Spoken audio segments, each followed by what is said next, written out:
All right, everybody, welcome back to the Senators Roundtable podcast. I'm your host, Jacob Billington, and I'm with Paul Quinney as per usual. How you doing, Paul?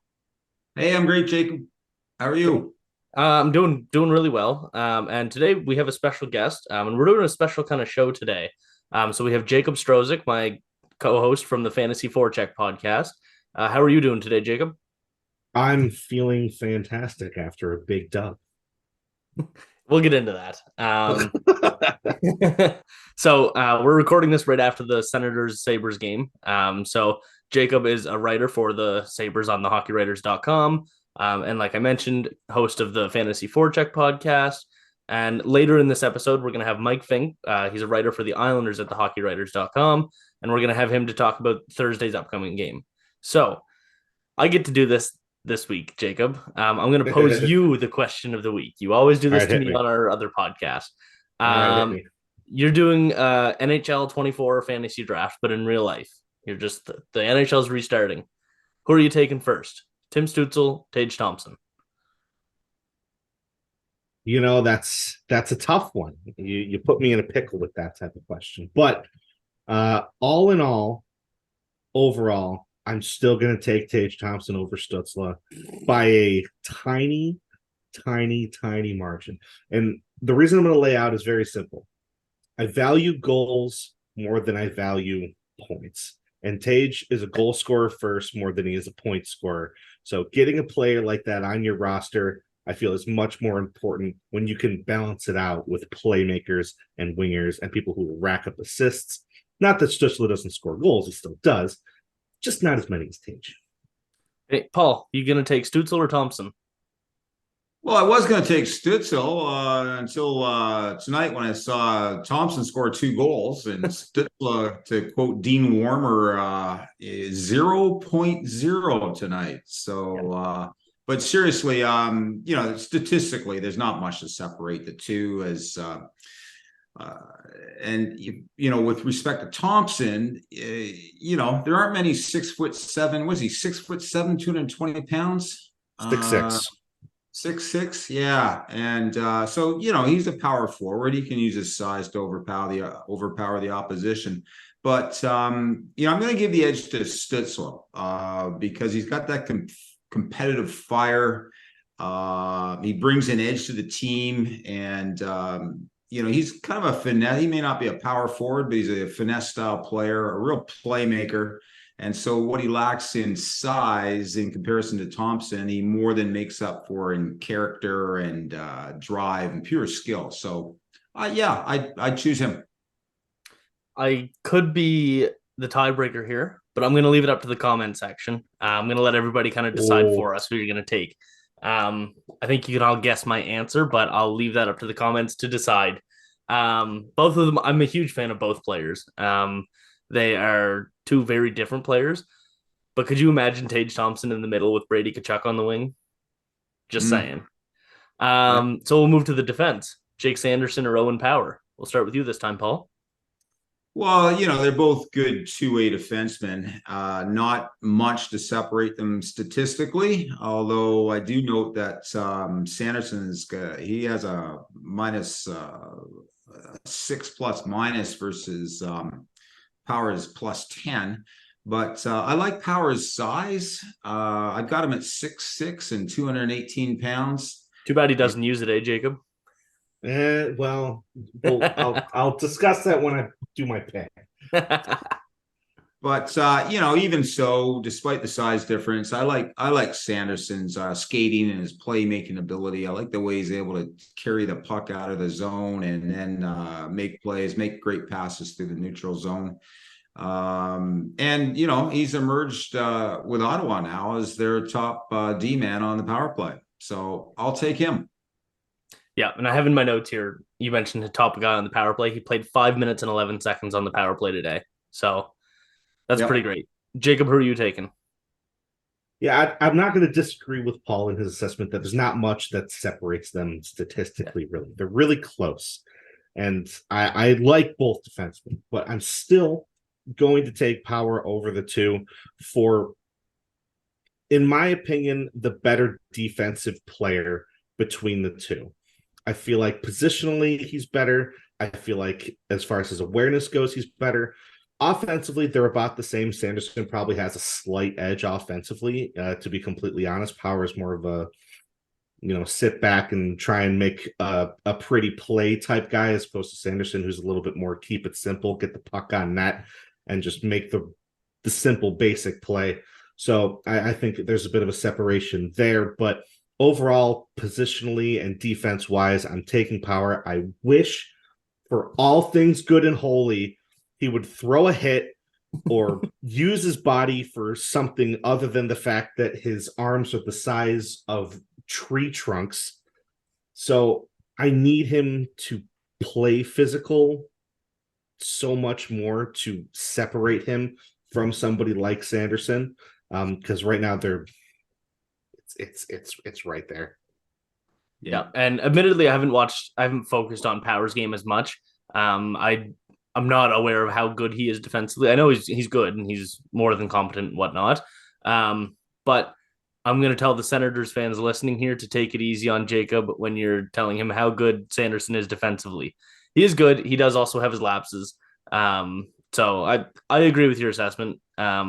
Definitely could be better at times, but his skating is definitely his biggest attribute that really shines in the defensive end, and really helps him figure everything out. So let's get into him the that game. edge over Power too, skating. Yeah. I'll give you that. Yep. Yeah. So yeah, let's talk about the game. So there's two games that were played tonight. We'll start with the first 56 minutes. There were two completely different games. So Anton Forsberg lets in 5 goals on the first 18 shots, gets yanked. We are going to talk about him getting yanked after the second period very shortly. But how do you feel about how the Sabres and Senators played today, Jacob? It was honestly a pretty close game as far as just how everything was playing out. Checks are going both ways. They were trading chances both ways. UPL was arguably the better goaltender for the first, 98% of the game. And, the offensive chances, the Sabres, they just finished better. They got guys to the net. They actually were able to complete their scoring chances as opposed to what they've been doing. So it was a very, very refreshing thing to see from a Sabres fan perspective, to actually see the puck go into the back of the net like we know that they can do. And it was nice to see all the top guys rolling. They didn't get much out of the secondary scoring, but when the top lines are going and you're getting points out of Tuch, Tage, Jeff, that's all you really need to win hockey games. Yeah, the three of them getting goals. That's huge for the Sabres. They've obviously all been off to a slow start from those guys, and Thompson gets his second and third of the year. Was that Skinner's second and third as well? He has 5 now. Is he really up to 5? Okay. Yeah. Tuch gets his monkey off his back. So good game from the offensive guys in Buffalo. Paul, how did you feel about Ottawa's game for the first, again, 56 minutes? Well, I mean, the D was just bloody awful. They couldn't clear the zone, turnovers. They just weren't winning puck battles. Forsberg, he did have an awful night, but I don't know that you can blame all of that you can pin all of that on him. The power play was weak. It got nothing done. I don't know. I'm complaining here. Hamonic, I don't know, like a dumb penalty. That was a game changer there at 3-1. But again, losing puck battles along the boards, the redirects, those were most of the Sabres goals. And that's just a question of letting too many Sabres stand around in the middle and in front of the net without challenging them. So now we're reduced to, in the last 4 minutes, claiming yet another moral victory in Ottawa. Well, moral victories don't count in the NHL. And welcome to my world. Yeah. But they just gotta. I thought they just had to play harder, and I have no idea. I'm looking when they lost against Detroit. Tkachuk's in the press, giving an interview, whining about how they've got to be better, and then next time we're this is just a repeat of everything Ottawa fans heard last year. And I don't know why. Yeah, and it's right after the game today. Claude Giroux was in the media and he said that it's not time to press the panic button yet. And I agree. It's not quite that time. It's frustrating. The Senators are 3-3 right now. They have had 3 games with great goaltending, 3 games with miserable goaltending. That needs to change. But other than that, overall through 6 games, there's a lot of the right things happening. Like it's been 2 games since the Senators went on a dominant 3-game run to kick off their homes. Like we have such a small sample size that it's so hard to really project your feelings in a balanced way right now.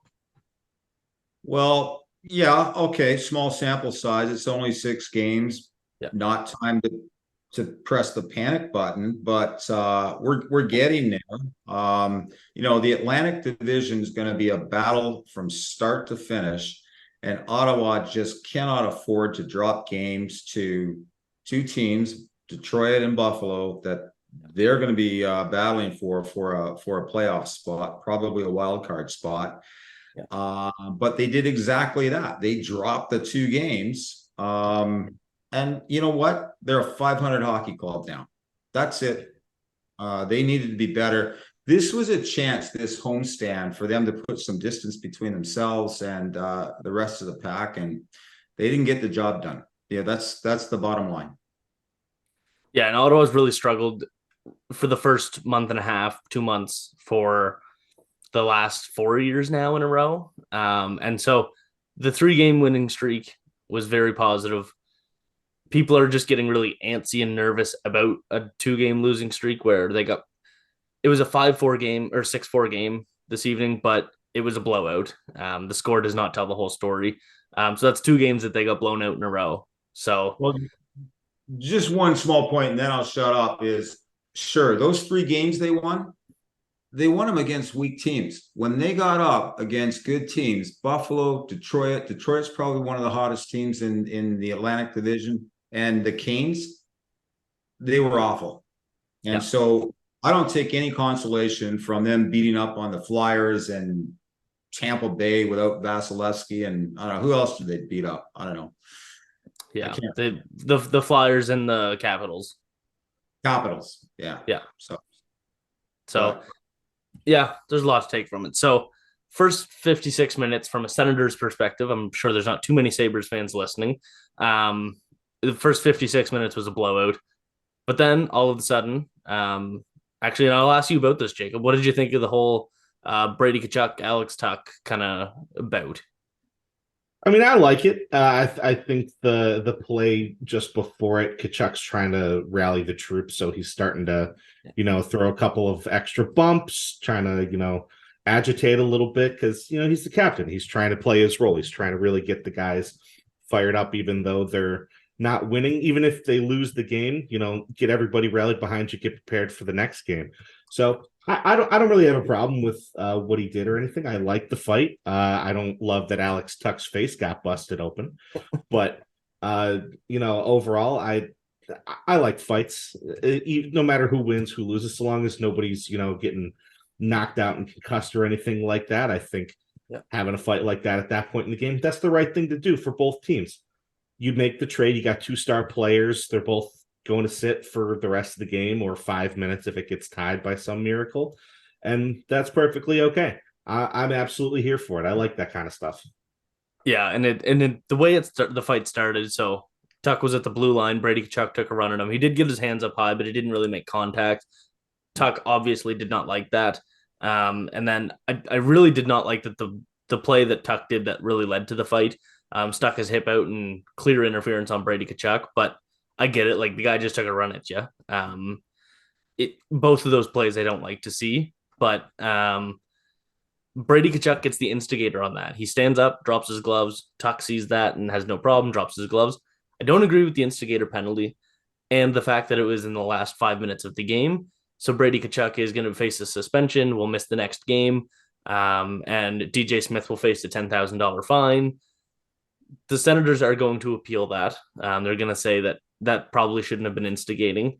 And the refs do have the ability to overturn that. So we'll see what comes of that if Brady Tkachuk is indeed suspended against the Islanders. But yeah, the fight was awesome. He did land a little bit of an extra blow late after Tuch went down.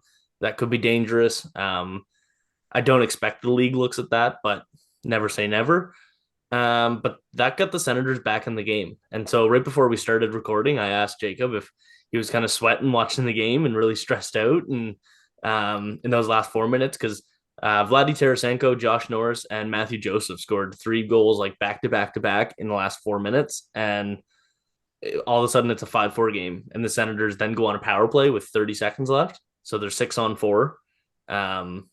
It was typical Senators fashion to get your hopes up and then let you down. Then Tage Thompson gets the empty netter. When you watch the play, Jake Sanderson and Tim Stutzle both really fumble right there. And both give the puck away to Tage Thompson, who scores the 160-foot empty net goal. But it was a really exciting last couple minutes. How did you feel while watching that, Paul? Losers. How do you not score with a 6-on-4 and you still got half a minute? I don't know how you do that.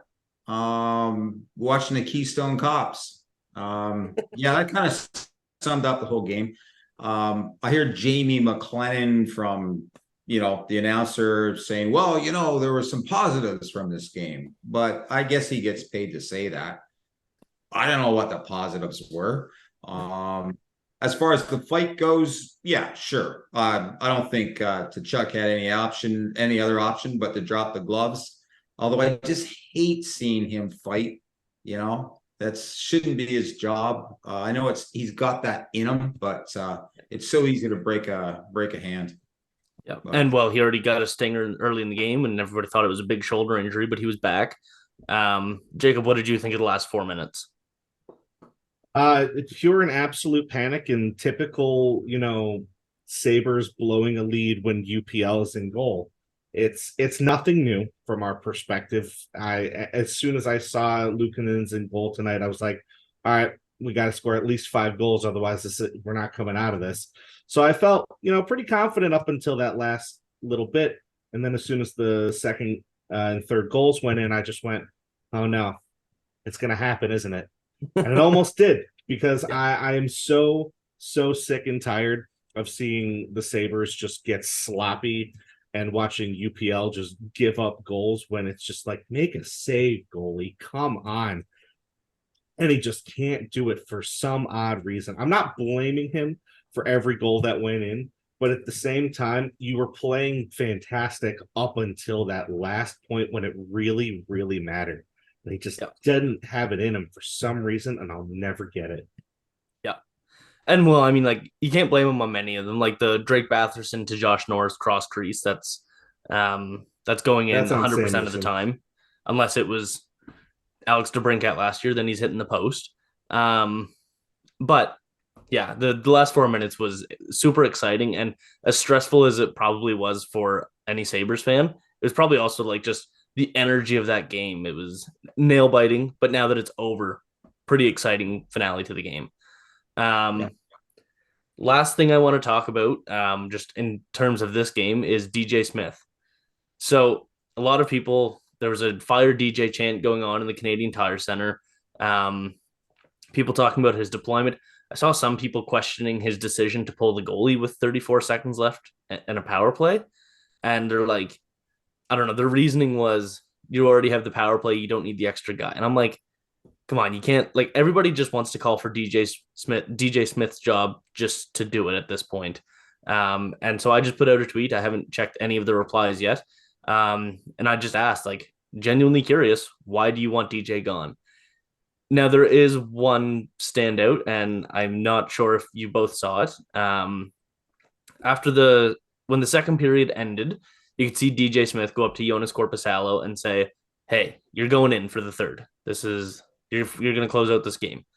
Forsberg finished with a 722 save percentage through the first 2 periods. So it makes sense. Throw Korpisalo in. Maybe you can come back. The Senators come out after the intermission, and Forsberg heads to the net. And then Travis Hamonic has to skate off the bench to the net and say, listen, you're not playing right now. This is Korpisalo. Korpisalo's coming in. So Forsberg's in the net, and Travis Hamonic has to go tell him that he's getting pulled from the game. What happened in the 19 minutes that they were in the dressing room? DJ Smith didn't communicate that at all. Like, that's Bush League stuff. What do you think? Like, what do you think? What do you make of that, Paul? Yeah, I have no explanation for it at all. I mean, you would think a coach that was in command of the dressing room would take him under his arm and just say, "Hey, Forsy, you're not going in." Yeah. It just you'd want to be forthright if you're a leader here, and I have no explanation for it whatsoever. Yeah, and like that's embarrassing on Forsberg. He's in the net and then has to skate back to the bench. Like, I don't get it. Yeah, it would have embarrassed him. What do you make of that? Oh, sorry, what was that, Paul? Well, especially to be told by Hamonic. I mean, like it's not like it was Brady Tkachuk going out or Thomas Chabot or something. Like, it was, no offense to Travis Hamonic, but a depth defenseman that doesn't have that leadership role. Like, it's, yeah. What do you make of that, Jacob? Do you have any kind of clue of an explanation of something like that? Not necessarily. That's honestly the first time I've seen something like that. The closest thing I think I've experienced as far as maybe a Sabres goaltending situation is back in the Robin Leonard days when he was putting his stuff on just outside the bench, and then another Sabres goalie, I forget who it was one of our random backups over the years, just skates past him and goes into the net, and then he ends up sitting back on the bench. That's probably the closest thing I've seen to it. But you guys are right. It's embarrassing. How do you not have enough communication between, your coach and your goaltending to just be like, you're sitting this period, bud. Did great. Got to fire up the team. Got to do something. But you can't just let that guy walk out there, start prepping for the period, and then have just some guy. You're right. It should have been somebody like Tkachuk or one of your other alternate captains or some other, leader in the locker room type guy to make that call to him and be like, you're not playing this period. You gotta go back to the bench because it's ridiculous. Yeah. Yeah. And it doesn't matter who's saying that to. Like, that sucks. Like, you'd feel so bad if you're Forsberg, because then you're like, all right, I got this. Like, you're hyping yourself up for the last 19 minutes in the dressing room. You're like, you're in your own head and you're like, okay, I got this. No more goals. Senators can come back. We can score a lot of goals. We can do this. And then you get into the net and then it's just like, you're deflated after that, after Hammer comes up and tells you that. So I don't know what to make of it. I'm excited to listen to DJ Smith's kind of press conference after the game, see what he says. I really hope somebody asked about it. Ottawa media has been pretty good lately of asking those kind of, that's not really a difficult question, but like the questions that need to be asked. It's not just, what do you need to do better? Skate hard, like harder in the corners, better puck battles, whatever, like hockey cliche answers. Yeah, that's something that I really hope gets addressed sooner rather than later. So we could talk about this game for hours upon hours. But for the sake of time, we're going to kind of cut off this first half of the show. Jacob, I can't thank you enough for coming on. I really appreciate it. And I know I asked you last minute. So thanks for making the time for this. We're going to take a quick break, hear a quick message. And after that, we'll have Mike Fink. So thanks, Jacob. Thanks, guys. We at the Hockey Writers have recently expanded our offerings with a Substack dedicated for every team, as well as the general one for each day's best articles. As Senators fans, you don't want to miss any of the great content that we are producing, and our Senators Substack makes that possible. Sign up to get all of the Hockey Writers Senators articles delivered directly to your mailbox multiple times per week. There's going to be a paid subscription as well that you can get different premium options and different content there. So be sure to subscribe. We do specialized articles, live Q&As, and a whole bunch more. So you don't want to miss out on that. All right. Well, thank you for joining us, Mike. It's lovely to have you. This is the first time we've had two guests on our show in one night. But yeah, so you're right with the Islanders story. So how you doing? How the Islanders doing? How's your season going so far? Good. Thanks for having me. It's been all right. They just are coming off a 6-4 loss. At least the empty netter just went in as we're recording this. So looks like their third in a row. So a little bit of a up and down. Kind of expected that heading into the season, and that's where we're at. They're going to be 2-1 as we record this. It looks like. So. You pretty much just talked about the Senators there too, other than the record. All those things can be said exactly about the Senators, all the way down to the score and the empty net goal. So we just spent quite a while talking about how frustrating the game was, other than how exciting the last couple minutes were. But yeah, so we're just going to get right into things talking about the Senators and Islanders. So both teams are going to be in the running for a wild card spot this year, or that's the expectation at least. There's a whole bunch of teams in the East that are kind of fighting for those spots. So how do you feel about the Islanders this year and their how do you think they're going to make out in the wild card run? I like them as a wild card team heading into the season. If I were taking a step back and looking at the Eastern Conference, I looked at that you could tier some teams like some are in a tier of their own. So top tier teams would be the Hurricanes, and the Devils are in the Metro for that, for example. They were the top two teams. The Hurricanes are struggling a bit. I'm wondering whether I have to watch a little bit more of them to know if the struggles are big concerns or just early season kinks in the armor. But they were the top two teams, and then you had the second tier in the Metro, which is like you have the Penguins in there, you have the Rangers in there, and the Islanders are in that mix where and in the Atlantic there's also a few teams, Senators one, where with each of these teams you could always look and say like, okay, there's one or two things that can derail their season or be the reason they don't make the playoffs. And the Islanders have their issues, obviously. The Rangers and Penguins have theirs, and the Senators have theirs, and Sabres also, where it's like that's the second tier where things go right. You could see them being one of the best teams in the Eastern Conference. And but things unravel, then yeah, they're missing the playoffs. So they're in that middle tier, and the expectations are in that wild card mix because of that. Yeah, I think in the Eastern Conference, other than Montreal and Philadelphia, if you told me any team made the playoffs, I wouldn't be that surprised. I mean, Washington is on the downswing. Columbus is Columbus. They're about another year or two away from really getting into that conversation. But other than the Flyers and the Canadians, I think everybody kind of has at least a bit of a shot. And so that's where we're at. So, Paul, we've talked about playoff hopes quite a bit on this podcast. Now that we're 6 games in, how you feeling? 6 games is not much, but how you feeling? Not much. Well, look, I was going to say the Senators are they're a lock on a wild card spot until I saw them play tonight, and so I don't know. I'm thinking Detroit will get one of the two, and the reason I say that is because of their very hot start. If they can keep it up, yeah, I think they're going to be a lock on a wild card spot. And then the other one, anybody's guess, but Mike, sorry, but it will not be the Islanders. And the reason I'm saying that is, they got in by the skin of their teeth last year, 93 points, was it? And I don't see them. They haven't improved.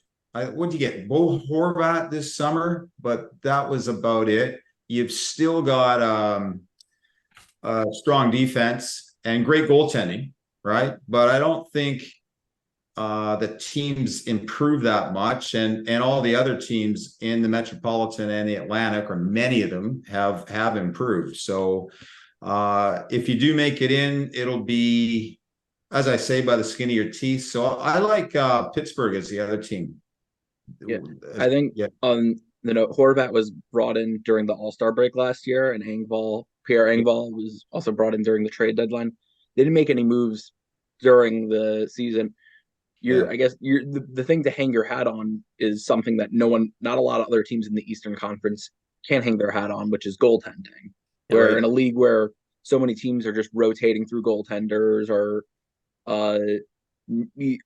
paying the minimum for goaltenders or not value. I'm not going to say not value, but struggling to find elite starters. The Islanders have one of the best, and then a solid backup in Varlamov, who could start for some other teams.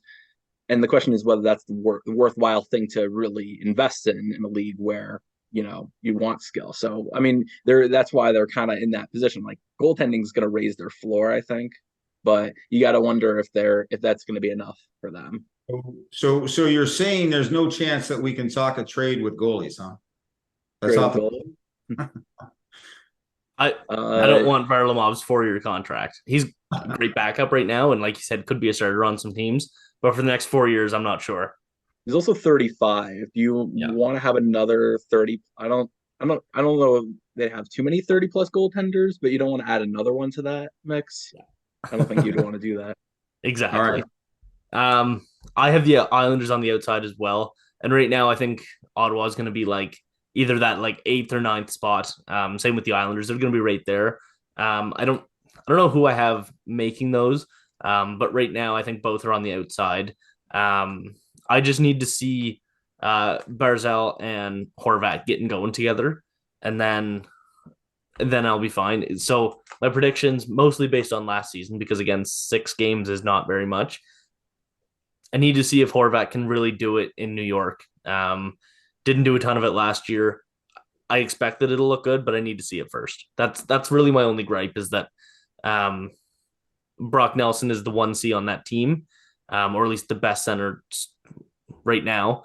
Horvat, if he can take over that spot, then I think that they're a playoff team. I mean, I guess the saying, it's certainly a saying in all sports with the first month of action is you can't win a championship, but you can certainly lose one. Yeah. The old saying in baseball is you can't win a pennant in baseball, but you can certainly lose one. In hockey, the first month you can't win, but you could certainly eliminate yourself. So that's kind of like watching these teams. You just make sure you don't look terrible early on, look like you're finding your footing, sort of thing. Ottawa knows all about that, Mike. So definitely going to be interesting to watch the wild card race. The East is a bloodbath right now. There's so many teams in that hunt. And again, like I said, there's so many teams that just could surprise and come out of nowhere. So, so both teams do have a shot at the playoffs, but we'll see how things shape up. Let's talk some Shane Pinto. So there's no real rumor here that I'm basing this off of, but it's a conversation worth having. And I'm more of a question for you that might lead into a conversation. So Bruce Garriock said on Sunday afternoon that he believes that the Shane Pinto situation is going to come to a close over the coming days. Now that was 2 days ago, 2.5, 3 days ago, whatever. But he followed that up by saying he's not quite certain that it's going to be a contract extension.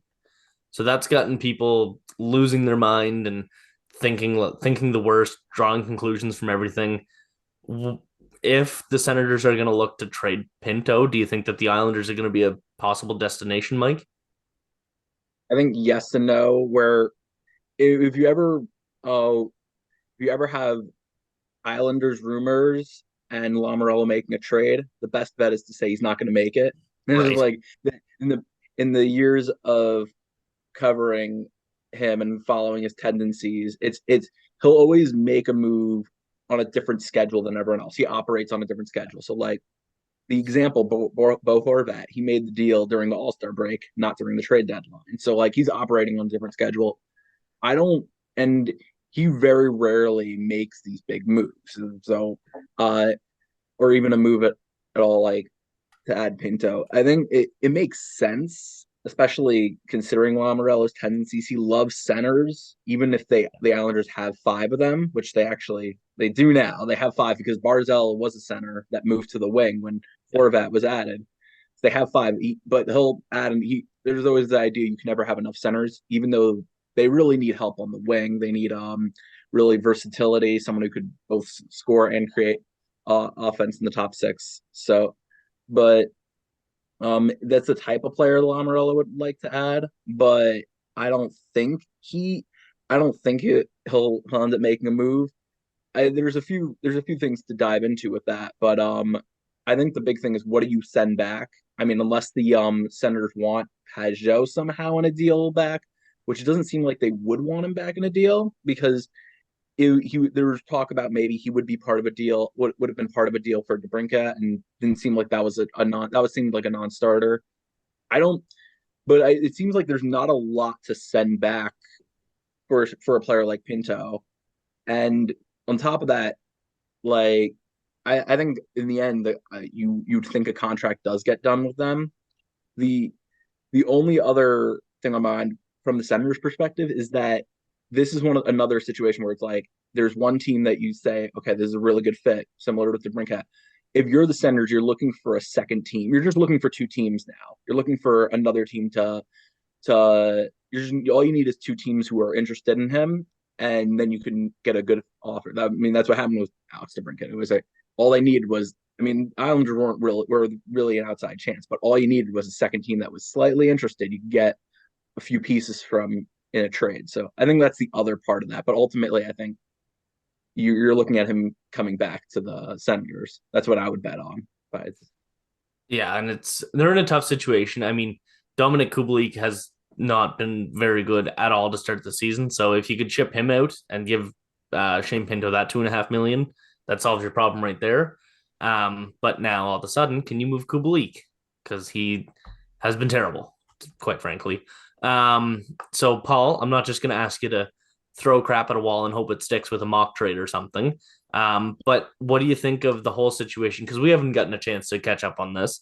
What do you think of the possibility of Pinto being traded?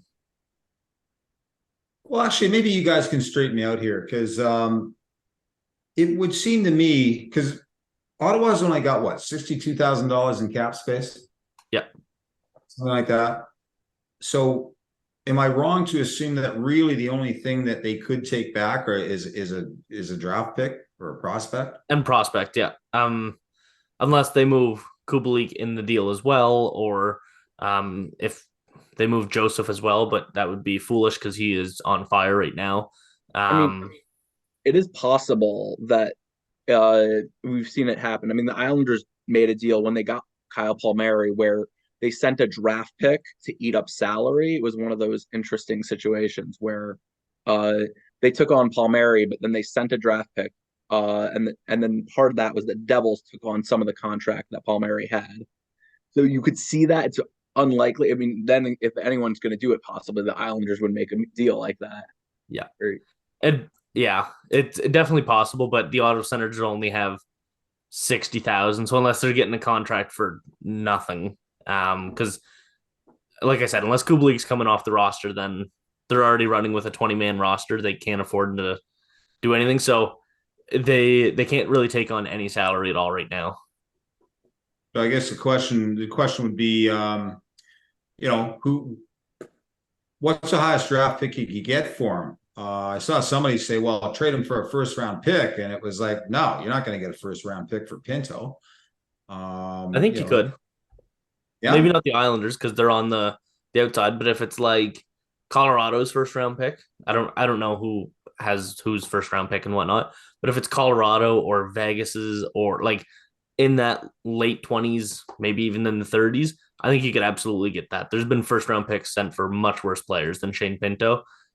He's a rookie coming off of a 20-goal year, great in the faceoff, great on the defensive side. He's the third-line center every team wants and needs. I absolutely think there's a market. Now, because Ottawa doesn't have leverage, I don't know about the first-round pick, maybe a second and a third, or a second and a B-plus tier prospect. But yeah, I don't know. It's tough. It's a really tough situation. And the fact that we are 6 games into the season and it's not solved yet is a huge problem. And Pierre Dorion really needs to, and like, he's got new ownership. He's got a new president of hockey operations, both looking over his shoulder. It's a problem. It's not a good look.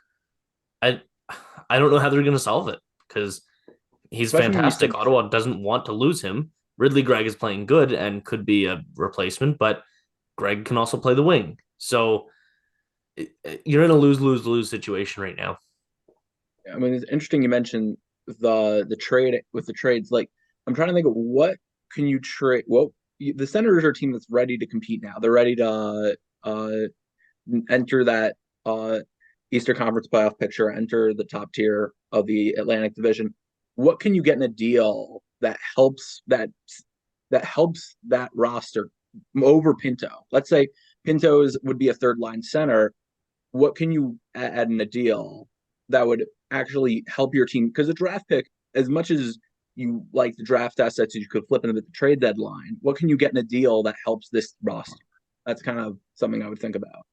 Yeah, and in a perfect world, yes, you get something, but unless you're moving Kubalik to clear money, then you can't do anything to improve the roster right now. Like it's Pierre Dorion backed himself into a corner, shot himself in the foot, and now has no cap space, an unsigned player, and a bare minimum roster. Like it's a great 20-man roster that they have, but they don't have an extra. They just had to waive Zach McEwen just to call up a defenseman because Artem Zub got hurt. Like it's they're in a bad way right now. Well, let me ask you. I mean, do you think Pinto, and we'd have no way of knowing, but do you think he even wants to play in Ottawa? Yeah, because every report from every reporter that knows anybody has been saying that even to this point, like even Elliot Friedman said last week, to this point, and he asked around, Pinto has not asked for a trade. Pinto does still want to be there. It's strictly a money thing. Now, there were a couple of reports, and I'll shout out Laleem's Martian on Twitter. He said that it is a holdout. It is not like it's. Some people are saying it's just because he's staying firm on his $2.5 million. Laleem's Martian is saying that it's a holdout based on more than that. I don't know. I don't have any inside information on that, but it's a terrible situation to be in at this point in your rebuild. Well, I'll ask Mike. I mean, what do you think for a nice kid from Long Island? Canada's got to be a terrible place for him to want to play, right? I mean, all the pressure and, I'm referring, there's a good article in the Globe Mail a week or so ago about just how bad Canada was as a place to play. I'm going to get shot here for sure. Yeah. But I always love these conversations in general. I think something that even got talked about more after great article about Pierre-Luc Dubois going to LA is this idea of it's always goes back and forth whether players want to play in like LA or Arizona because it's like, oh, it's great weather and like it's away from the hockey markets, or then there's always they want to play in Toronto or Montreal. That's where they grew up. That's where the hockey fans that's where some of the most passionate fans are. And first of all, it's always the market to play in is the one that is winning, and then it always gets turned into, oh yeah, Vegas. Everyone always loves playing in Vegas. It's always a great place to play. And then like the same thing when Florida started winning, is like, oh, of course, Florida would be a great destination. Anyone would love to play there. And I mean, with big markets, it's always like you get the highs and the lows where it's like if you're playing poorly, they're going to boo you and they're going to want you off the team. And if you're playing well, oh yeah, you're going to get your jerseys sold. You're going to get just everything that comes with it. And that's the same thing. Ottawa has that where it's like if they start winning, like you get the highs. You're going to get the lows, but you're going to get the highs. And there's that where it's always like, oh yeah, whatever team's winning at the time, they always gets painted as a good market to play for, or a bad market to play for. Yeah. And I think also sometimes it is random. Like some players like really want to like playing in a city where they can walk around and no one knows who they are because they just blend in. Ryan O'Reilly. Yeah. And there's some players like they want to be the player in that destination, or they want to be the on all the billboards and everywhere, their faces everywhere. So I mean that's the second part. It's all random, I think, or not random, but more like to each their own. Like Pierre-Luc with his PC, I think always wanted to settle down in LA, wanted to live in LA. Like there's some players that love New York, or Tammy Panarin love New York. So like, I mean, Pinto, we might want to come back home, but I mean, I don't know. I wouldn't say that's definitive. I also think 8-year contracts make every destination feel like a good place to settle down and raise a family. So what happens after every 8-year contract gets signed? Yeah. So I mean, well, I guess we'll see. We'll find out after this is all settled whether he loves Ottawa or not. That's my 2 cents on this. Well, and regardless of what side you're on of the whole. Sorry, what was that, Paul? No, I'm just going to say Bruce Garriock says it's going to be wrapped up in the next couple of days. So. I hope so. Regardless of what side you're on, you want him signed, you want him traded, you just want it to be over. It will be sooner rather than later. Hopefully it's not December 1st when he's just an RFA and sits out the whole year and we come back to this next summer. But it's an interesting conversation. I'm excited to see what the result is, regardless of where it ends up. Because I think either way, it's going to be positive. He's either going to be signed, which is a huge positive for the team, or Pierre Dorion's not letting him go for under market value. So it'll be a good return for Ottawa, I think. You do want to get this out of the way because the Senators, even with the offseason not being so great, there's still so much optimism and so much like a promise heading into this season where it's like you just want to get that out of the way and have like focus on what's going on the ice with this team. Really, that's another thing. Exactly, and that was kind of the only defense. Like they had the sale of the team, they signed Vladimir Tarasenko. Like it was a great offseason, and this is just hanging over their head, and they want it done. So yeah, let's move into Thursday's game. Just real quick here before we wrap things up. What are some things that you're looking forward to seeing in the Senators and Islanders game, Paul? What do you want to see from the Senators? A bounce back. I mean, come on. Yeah. We thought we'd see that tonight. I don't know. They've got to play harder. They were awful tonight. I didn't see the heart. If you're a Senators fan, you're going to be looking for a display of heart, determination. Some of the dumb moves, the defensive zone, they got to clean that up.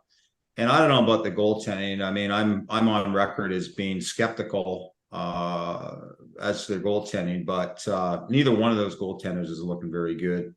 And you know what? They're going to be up. They're going to be in tough against the Islanders because that's probably one of the top defensive teams in the league, and they've got great goaltending. So it'll be a good challenge for them. Yeah, for sure. Yeah. Mike, what do you expect to see on Thursday? Yeah, it's interesting that Paul mentioned the goaltending because I'm really interested to see what kind of game we're gonna get. Whether it's gonna be 5-4, like the games we saw between the Islanders and the Avalanche, high scoring game, and the Senators and the Sabres had a high scoring game. I think all the games on the Frozen Frenzy sort of thing were just high scoring games. They were just like all hyper for goals. But we're going to get that kind of game, which I think leans into what the Senators want because the Senators had the offense that could just run up the score. Are we going to get Sorokin's probably going to start on Thursday? Is he going to bounce back? Is it going to be are the Islanders going to slow things down? Are they going to try to tighten the game up? So that's kind of what I'm curious to see. And both teams this is one of these early games where it's like both teams really want that bounce back game because the Islanders, they're heading into their third loss in a row, and you're starting to see if they lose a fourth in a row, it's like you're really starting to see your season slide. It's like you can't afford that. And the Senators, like, God, they looked like one of the teams like, yeah, they're going to be a force in the Eastern Conference, and they lost.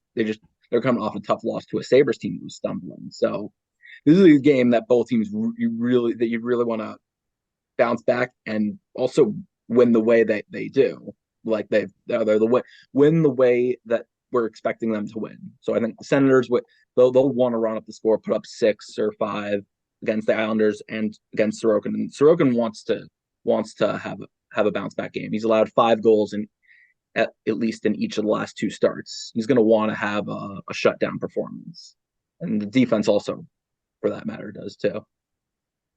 Yeah, I think it'll be a fun game. And again, back to the first point we made is they're both hunting for a playoff spot. And like you said, you can't win the Stanley Cup in October and November, but you sure can lose it. So yeah, that'll wrap things up for today. I really appreciate you jumping on here, Mike, talking some Islanders with us. And yeah, Paul, again, thanks for being here every week with me. So yeah, thanks everybody for tuning in this week. Leave your thoughts in the comments, and back to the first half of the show. Who do you think you're going to take, Tim Stutzle or Tage Thompson? Don't forget to do that. Check out the Substack, check out the YouTube channel, and check out all the content on the hockeywriters.com. And we'll see you next week.